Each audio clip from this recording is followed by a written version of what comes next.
नमस्कार दोस्तों, आज की इस कथा में हम आपको शुद्ध महादेव की कथा के बारे में बताएंगे। जम्मू से 120 किलोमीटर की दूरी पर समुद्र तल से 1225 मीटर की ऊंचाई पर पटनी टाप के पास शुद्ध महादेव जी का मंदिर स्थित है। यह मंदिर शिव जी के प्रमुख मंदिरों में से एक है। इस मंदिर की सबसे बड़ी विशेषता यह है कि यहाँ पर एक विशाल त्रिशूल के 3 टुकड़े जमीन में गड़े हुए हैं, जो कि पौराणिक कथाओं के अनुसार स्वयं भगवान शिव के हैं। इस मंदिर से कुछ दूरी पर माता पार्वती की जन्मभूमि मानतलाई है।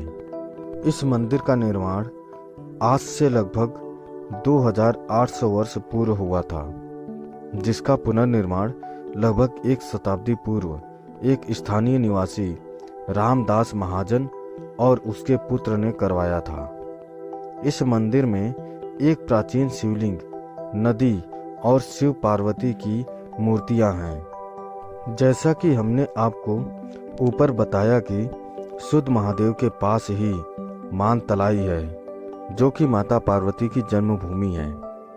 पुराणों की कहानी के अनुसार माता पार्वती नित्य मानतलाई से इस मंदिर में पूजन करने आती थीं। एक दिन जब पार्वती वहां पूजा कर रही थीं, तभी सुधांत राक्षस, जो कि स्वयं भगवान शिव का भक्त था, वहां पूजन करने आया। जब सुधांत ने माता पार्वती को वहां पूजन करते देखा, तो वो पार्वती से बात करने के लिए उनके समीप जाकर खड़ा हो गया। जैसे ही माँ पार्वती ने पूजन समाप्त होने के बाद अपनी आंखें खोलीं, वो एक राक्षस को अपने सामने खड़ा देखकर घबरा गईं। घबराहट में वो जोर जोर से चिल्लाने लगीं। उनकी ये चिल्लाने की आवाज़ कैलाश पर समाधि में लीन भगवान शिव तक पहुंची। महादेव ने पार्वती की जान खतरे में जानकर राक्षस को मारने के लिए अपना त्रिशूल फेंका। त्रिशूल आकर सुधांत के सीने में लगा। उधर त्रिशूल फेंकने के बाद शिव जी को ज्ञात हुआ कि उनसे अनजाने में बड़ी गलती हो गई है।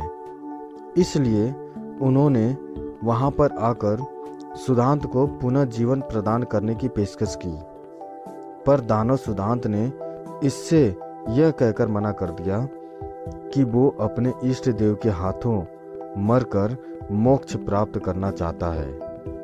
भगवान ने उसकी बात मान ली और कहा कि यह जगह आज से तुम्हारे नाम पर शुद्ध महादेव के नाम से जानी जाएगी। साथ ही उन्होंने उस त्रिशूल के 3 टुकड़े कर कर वहां गाड़ दिए, जो कि आज भी वहां है। हालांकि कई जगहों पर सुधांत को दुराचारी राक्षस भी बताया गया है और कहा जाता है कि वो मंदिर में माँ पार्वती पर बुरी नीयत से आया था, इसलिए भगवान शिव ने उसका वध कर दिया। मंदिर परिसर में एक ऐसा स्थान भी है जिसके बारे में कहा जाता है कि यहाँ सुधांत दानव की अस्थियां रखी गई हैं।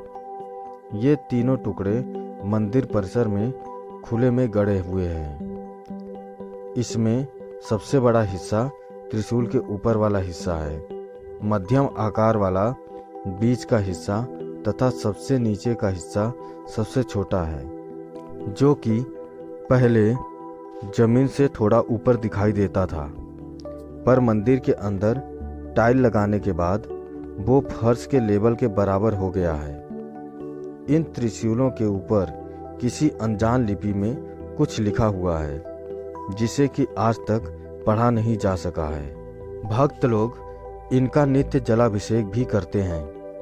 मंदिर के बाहर ही पापनाशनी बावली है, जिसमें पहाड़ों से 24 घंटे व 12 महीने पानी आता रहता है। ऐसी मान्यता है कि इसमें नहाने से सारे पाप नष्ट हो जाते हैं। अधिकतर भक्त इसमें स्नान करने के बाद ही मंदिर में जाना पसंद करते हैं। इस मंदिर में एक नाथ संप्रदाय के संत बाबा रूपनाथ ने सदियों पहले समाधि ली थी। उनकी धुनी आज भी मंदिर परिसर में है। जहाँ अखंड ज्योति जलती रहती है। मानतलाई शुद्ध महादेव से 5 किलोमीटर दूर है। यहीं पर माता पार्वती का जन्म और शिव जी से उनका विवाह हुआ था। यहाँ पर माता पार्वती का मंदिर और गौरी कुंड देखने लायक है। श्रावण मास की पूर्णिमा पर यहाँ 3 दिवसीय मेला लगता है, जिसमें पूरे भारत से शिव भक्त इकट्ठे होते हैं। उस समय इस स्थान का नज़ारा अविस्मरणीय होता है। तो दोस्तों, शुद्ध महादेव जी की यह कथा आपको कैसी लगी, हमें कमेंट करके ज़रूर बताएं। अगर अच्छी लगी तो शेयर करें, सब्सक्राइब करें और लाइक करें। धन्यवाद।